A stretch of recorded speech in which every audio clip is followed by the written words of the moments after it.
guys, this is the next video on mudding. We're on our second coat. So we've got our first coat done yesterday. Everything's dried. We've done a pretty light sanding across here. I'll just go over a couple things on sanding. So these are our sanding blocks we use. Just got our paper in here. First coat, between that and your second, you shouldn't have to do a ton of sanding. Like I said, we're trying to mud to finish, not mud to sand. So really what you're trying to do is just take any big edges off. A lot of that you can do with your blade. So basically what Wesley and I have already done this morning is just go along our edges with blades and look for any big humps, any big chunks sticking out. Like you can see one still right there.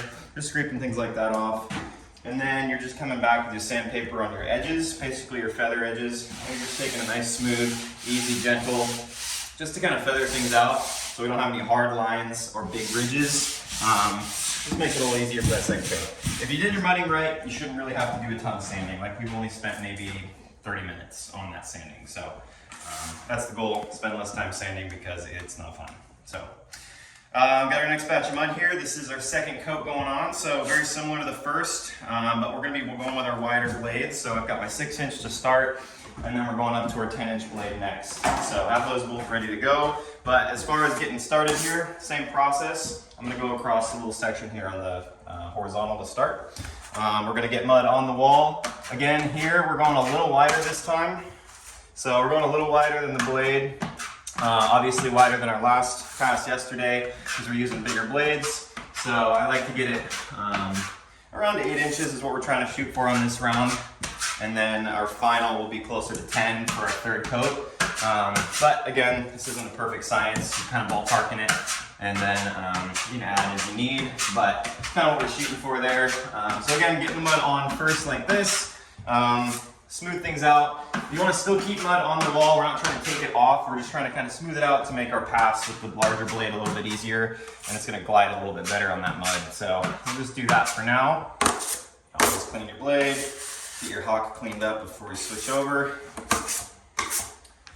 Remember, putting your blade somewhere nice and clean is important too. We don't want to be throwing that on the table or somewhere that's dirty. So again, got our 10-inch blade here. Let's just check the edge of your blade, make sure it's nice.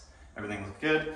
And again, same process as before. We're gonna do one nice gentle pass across the front or across the middle, and then we're gonna see how that looks. And then depending on if we need another, we're gonna do a couple maybe, and then we're gonna come back and do our feather passes. So if you come over on this side probably here, you'll be able to see a little easier. So again, we're not doing tons of pressure, just enough to smooth things out. Nice, easy, gentle, and we wanna try to keep a low angle on this blade. So you want to have your fingers almost touching the mud. If you're up like this, you're going to be just scraping mud off. We're not trying to take it off. We're trying to smooth it out. So nice and gentle angle. You see how that gives it nice, smooth texture. Got a couple little bumps right here. These are just little pockets, so you just want to smooth those out to give it a little more pressure. Do as many passes as it takes. Usually it's 2 or 3, and then we're about where we want to be. So that's looking really nice. Now we're going to come up. And it's a little easier to do feathering with the bigger blades like this because they have more flex to them than the small ones. So again, we're gonna start on the top. Let's do our first feather pass. Another one.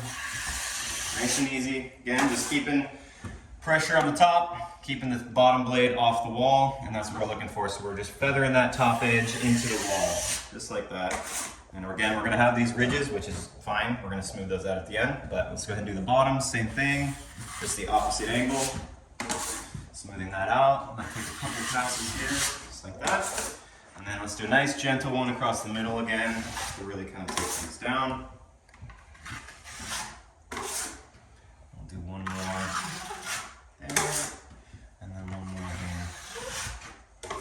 And there we go, that's looking really nice. So again, you can work it as you need. If you need to do a few more extra passes because there's ridges or humps still forming, that's fine, but we don't want to take tons of mud off. We want to try to keep our mud on the wall. And this is the layer that you don't want to be able to see your tape. So especially once we get to our corners, I'll show you that. But if you can still see tape by this point, you have not enough mud on the wall, so you need to add more. As you can see here, we've completely covered up our first layer. We're pretty consistent all the way across here as far as our width. We're a little skinnier here in the end, but that's fine because that's gonna get covered with our corner. But yeah, that's what we're looking for. Nice and smooth. Again, I've got a little dot right here. I'm gonna take that out. So if you ever see big chunks like this, go ahead and try to get them out before and redo that section so we don't have to deal with it later. And again, another thing too, never start halfway through a seam. If you're trying to get something out, start all the way as far back as you can and work it all the way across. Otherwise, you're just gonna have start and stop patterns all the way across your piece. So, for example, if I'm doing this whole seam here in one go, as I normally would, rather than just a section, what I would do first, get mud on the entire wall, and then do one nice long sweep all the way as far as I can, most likely about here, and then I would turn around and pull back the other way. Basically, by doing that, you want to feather your seam where you're stopping and starting and go the opposite direction. So you can kind of make this seam where you have to stop, because there's some places you're going to have to stop and start. Like you can't pull this all the way, obviously you're going to hit the wall. So if I'm coming back, just make sure you're dragging the opposite direction, and that's going to make this transition pretty much fade away if you do it right. So again, this is going to take practice. It takes a lot of time to get this down and make it really look nice. So be patient, and yeah, we'll get it. So let's move on to our corners. Same idea here. Only thing we're changing up is, again, our width, and we're not going to be using the 4-inch blade. We're switching over to the 6 here, which makes things a little bit quicker and easier to get the mud on the wall. So I'm just going to work down basically from the top right to here. So again, pressing in, smoothing back, getting mud on the wall. Be fairly liberal with it. Again, this is the pass we're trying to cover up all of our tape with, and you don't want to see any tape exposed. So again, just kind of evening things out, not pulling mud off, just smoothing it. Same thing here. And again, we have already sanded these down, so yeah, make sure we're doing that beforehand, and just running your hand along the seams too before you start is a good practice, just to feel things, obviously without gloves, and you can feel if there's any big humps or nicks that you missed.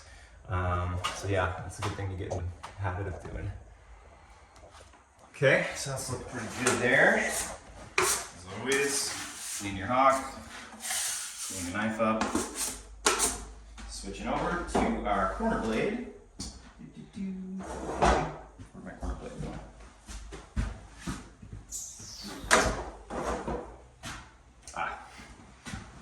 Where I wouldn't use it. Never drop your blades. Keep them clean. Give them a good old wipe boot.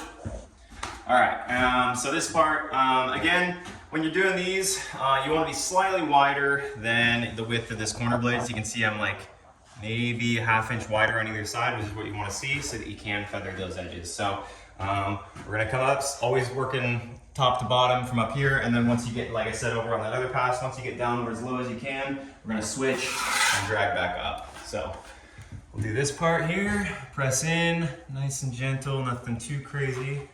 Bam. Always wipe between passes, especially on this corner blade. It's really important not to pull more extra mud on than you need. Bam. This one, corners usually take at least 3 passes to get them to look really nice. There's 3, and you can look along. You see these little holes here? We want to try to get rid of those. So those are what we're trying to eliminate. Those are basically just pockets where it's a little bit lower in sections. They're not necessarily pieces of debris, but it's more just air pockets. So let's hit that one more time with a little more pressure, just like that. And that's looking a lot better. Maybe one more even.